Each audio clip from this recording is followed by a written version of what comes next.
Hi guys, welcome to one and all. இன்னைக்கு நம்ம பார்க்கக்கூடிய டாபிக்ஸ் என்ன அப்படின்னு பார்த்தீங்கன்னா டெசிஷன் மேக்கிங். இது வந்து பார்த்தீங்கன்னா பிரின்சிபல்ஸ் ஆஃப் மேனேஜ்மெண்ட் அப்படின்ற சப்ஜெக்டில் யூனிட் 2 பிளானிங்கில் one of the topic decision making. நிறைய பேர் சொல்லியிருப்பாங்க ஏதோ ஒரு முடிவெடுடா, சரியான முடிவெடுடா அப்படின்னு சொல்லிட்டு இருப்பாங்க. அதை பற்றி தான் நம்ம பேச போகிறோம். டெசிஷன் மேக்கிங் அப்படின்னு நம்ம பேசுகிறோம். ஓகேங்களா?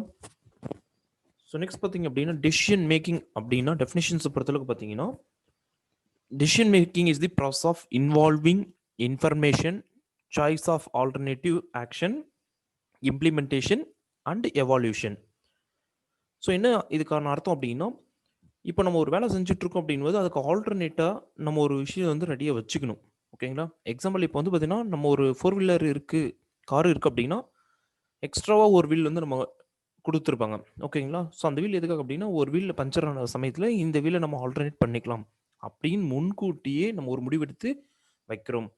இவங்க சப்போஸ் லேபர்ஸ் இருக்காங்க, ஒரு 20 பேர் வேலை செஞ்சுட்டு இருக்காங்க, அதில் ஒருத்தர் வரல அப்படின்னா அதுக்கு ஆல்டர்னேட்டர் இன்னொருத்தர் போகிறதுக்காக இந்த மாதிரி ஒரு முடிவு எடுக்கிறது அப்படின்றத பற்றி தான் பேசுறது decision making. So next one பார்த்தீங்கன்னா டைப்ஸ் ஆஃப் டெசிஷன்ஸ். எந்த மாதிரிலாம் வந்து முடிவுகள் இருக்குது, டெசிஷன்ஸ் இருக்குது அப்படின்னு பார்த்தீங்கன்னா first one program decision. So இந்த ப்ரோக்ராம் டெசிஷன் அப்படின்னா program decisions are routine decisions. ஏற்கனவே வந்து முன்கூட்டியே வந்து தீர்மானிச்சிருப்பாங்க. ஓகேங்களா? இப்போ நம்ம ஒரு வாட்ச் இருக்குது, அந்த வாட்சில் வந்து டைம் செட் பண்ணியிருக்கோம், அதுக்கு செல் நம்ம போட்டுவிட்றோம். அப்போ என்ன ஆகுது, கண்டினியூஸாக அதனோட ஒர்க் வந்து செஞ்சுட்ருக்கு. ஓகே, இதுதான் இதனோட ஒர்க் அப்படின்னு சொல்லியிருக்கோம். ஓகே, நெக்ஸ்ட் ஒன் பார்த்தீங்க அப்படின்னா நான் ப்ரோக்ராம்டு. நான் அப்படின்னு மீனிங் என்னென்னா நம்ம ப்ரோக்ராம் பண்ணாமல் சில செயலை வந்து செய்யறதுக்கு பேர் தான் நான் ப்ரோக்ராம் டெசிஷன். ஓகே, நான் program decision strategic decisions are policy decision. இதுக்கு இன்னொரு பேர் வந்து பார்த்தீங்கன்னா பாலிசி டெசிஷன் அப்படின்னு சொல்லியிருக்காங்க. ஓகே, இது யார் எடுப்பாங்க அப்படின்னா டாப் மேனேஜ்மெண்ட் பீப்புள்ஸ். இப்போ எக்ஸாம்பிள் வந்து டாப் லெவலில் இருக்கிறவங்க பார்த்தீங்கன்னா வந்து எப்போ எப்படினாலும் ஒரு விஷயத்த வந்து சேஞ்ச் பண்ணி இது செய்யலாம் அது செய்யலாம் அப்படின்னு ஒரு ஐடியாஸ் கொடுத்துட்ருப்பாங்க. ஓகேங்களா? அதே வந்து லோயர் லெவல் மேனேஜ்மெண்ட்ஸ் வந்து பார்த்தீங்கன்னா அவங்க கொடுக்கக்கூடிய கமெண்ட்ஸை எடுத்துக்கிட்டு நம்ம அந்த ஒர்க்கை வந்து செஞ்சு முடிக்கணும். ஓகேங்களா? Next one major decisions. மேஜர்னா உங்களுக்கு தெரியும் பெரியது. ஓகே, இப்போ ஒரு லேண்டை வந்து நம்ம பர்ச்சேஸ் பண்ணுறோம், ஒரு பில்டிங் வந்து கன்ஸ்ட்ரக்ஷன் ஸ்டார்ட் பண்ணோம் அப்படின்னும் போது அதுக்கு பெரிய அளவுக்கு ஒரு முடிவை நம்ம எடுக்கணும். ஓகே, இது யார் எடுப்பாங்க அப்படின்னு பார்த்தீங்கன்னா டாப் லெவல் மேனேஜ்மெண்ட்ஸ் வந்து இந்த முடிவு வந்து எடுக்கும். ஓகே, மைனர் டிசிஷன் அப்படின்னா சின்ன ஒரு முடிவு. இப்போ எக்ஸாம்பிள் வந்து உங்களுக்கு ஒரு தேவைகள் வந்து இருக்குது, ஒரு எம்ப்ளாயிஸ்க்கு வந்து பார்த்தீங்கன்னா ஒரு சின்ன தேவை இருக்குது அப்படின்னா உடனே வந்து அதை டாப் லெவல் மேனேஜ்மெண்ட் வரைக்கும் சொல்லணும்னு அவசியம் கிடையாது. நமக்கு மேலே இருக்கக்கூடிய அத்தாரிட்டிஸ் மேனேஜர் அவங்க கிட்ட இன்ஃபார்ம் பண்ணவே போதுமானது. ஓகே, இது என்ன சொன்னா mind decisions take by lower level management to purchase of current அசஸ் வித் லெஸ் வேல்யூ. ரொம்ப குறைவான வேல்யூ இருக்கக்கூடியது வந்து நம்ம அது வரைக்கும் அவங்க கிட்ட போகணும் அவசியம் கிடையாது. இப்போ ஸ்கேல் வேணும், பென்சில் வேணும், இங்க் வேணும் அப்படின்னு சொல்றதுக்கு நம்ம இது ஒவ்வொன்றுக்கும் ஹையர் லெவலுக்கு போகணும் அவசியம் கிடையாது. Operative decisions. ஒரு வேலையை வந்து எப்படி செய்கிறோம் அப்படின்னா day by day. Example decision taken by middle level management for day by day operation of organisation. தினமும் ஒவ்வொரு வேலையும் வந்து நம்ம எப்படி செஞ்சு முடிக்கிறோம் அப்படின்றது வந்து நம்ம ரொட்டீனாக அவங்க கிட்ட நம்ம சொல்கிறோம். எக்ஸாம்பிள் நம்ம காலேஜில் வந்து நம்ம அட்டெண்டன்ஸை மெயின்டைன் பண்ணிட்டு இருக்கோம். ஓகேவா? Next organisational decision. Okay, the decision maker take a decision and implementation to effective function of organization. இவங்க என்ன பண்ணுவாங்கன்னா ஒரு முடிவை வந்து எடுக்கிறாங்க. Personal decisions. ஓகேங்களா? the decision maker take a decision of this personal life. இப்போ எனக்கு இன்னைக்கு லீவு வேணும் அப்படின்னு நம்ம என்ன பண்ணுறோம், ஒரு முடிவு எடுக்கிறோம். இது எனக்கு வேணுமானது. ஓகே, இந்த இயர் வந்து பார்த்தீங்க அப்படின்னா எனக்கு ஒரு 2 days 3 days இல்லை ஒரு கண்டினியூஸாக 12 days வந்து லீவ் வேணும் அப்படின்னு என்னோட தேவைக்காக.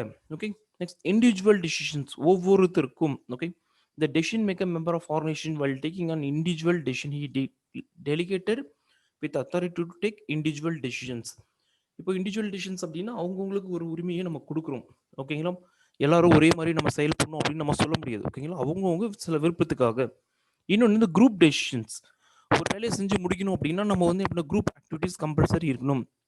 ஒரு கம்பெனியும் பொறுத்தளவுக்கு பார்த்தீங்க அப்படின்னா அதில் ப்ரொடக்ஷன் இருக்கும், குவாலிட்டி இருக்கும், பர்ச்சேசிங் டிபார்ட்மெண்ட், மார்க்கெட்டிங், சேல்ஸ், இந்த மாதிரி நிறைய இருக்கும். இவங்க எல்லாம் ஒன்று சேர்ந்தாங்க மட்டும்தான் அந்த பொருளை வந்து அவுட்புட் வெளியே கொண்டு வர முடியும். ஸோ அவங்க எல்லாம் ஒரு முடிவு வந்து எடுக்கணும்.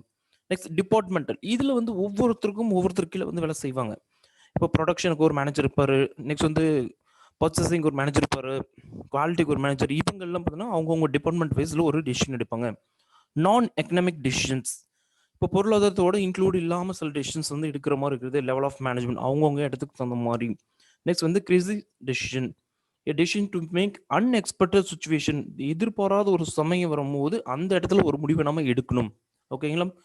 இப்போ நம்ம ஒரு பைக்ல வந்துட்டு இருக்கோம், திடீர்னு வந்து பஞ்சர் ஆகுது. ஸோ அங்கேயும் நம்ம நிற்க முடியாது. அந்த இடத்துல என்ன பண்ணணும், ஒன்று பைக் பஞ்சர் போடுறதுக்கு வழி என்ன, இல்லை அங்கேருந்து காரில் கிளம்பலாமா அப்படின்னு ஒரு ஸ்பாட்டில் ஒரு டெசிஷன் எடுக்கிறோம். ஸோ இது வந்து எக்ஸாம்பிளுக்காக மட்டும்தான். Research decisions. Okay, a decision take after analyzing the process and conditions of particular matter. இப்போ சில விஷயத்துல வந்து பார்த்தீங்கன்னா நம்ம வந்து ரிசர்ச் இது சரியா இருக்குமா இல்லையா அப்படின்னு ஒரு தேர்வு செய்கிறோம். Next problem decisions. A decision is taken to solve a problem. The decision does not create any more problems in organization. இந்த ப்ராப்ளம் டெசிஷனோட நோக்கம் என்ன அப்படின்னா இனி வரும் காலங்களில் எந்த ஒரு தவறும் நடைபெறாமல் இருக்கணும் அப்படின்றதுக்காக எடுக்கக்கூடிய ஒரு முடிவு. ஆப்பர்ச்சுனிட்டி டெசிஷன்ஸ், வாய்ப்புகள். Decision take to make advantage avail to company or organisation to increase the turn over in introducing a new product, building of another similar unit to avoid competitions. So அப்போ என்ன பண்ணால் அந்த வாய்ப்புகளை வந்து நம்ம உருவாக்குறோம். Certainty. Okay, certainty refers to accurate knowledge of the outcome for consequence of choice. Certainty. Uncertainty, எதிர்பாராமல். Outcome is not accurate. So இப்போ லாஸ்ட்டாக பார்த்துருப்பீங்க வந்து அங்கே அக்யூரேட் அப்படின்னு போட்டிருப்போம், இங்கே வந்து நாட் அக்யூரேட். ஓகேங்களா? Several output comes R possible whenever a decision is taken. அந்த டைம் எடுக்கக்கூடிய முடிவுகள். ஸோ இப்போ பார்த்தீங்க அப்படின்னா இப்போ என்ன பார்த்தோம் அப்படின்னா டெசிஷன் என்னென்னு பார்த்தோம், டைப்ஸ் ஆஃப் டெசிஷன் அப்படின்ற டாபிக்ஸை நம்ம இப்போ பார்த்துருப்போம். ஓகேங்களா? Okay, thank you.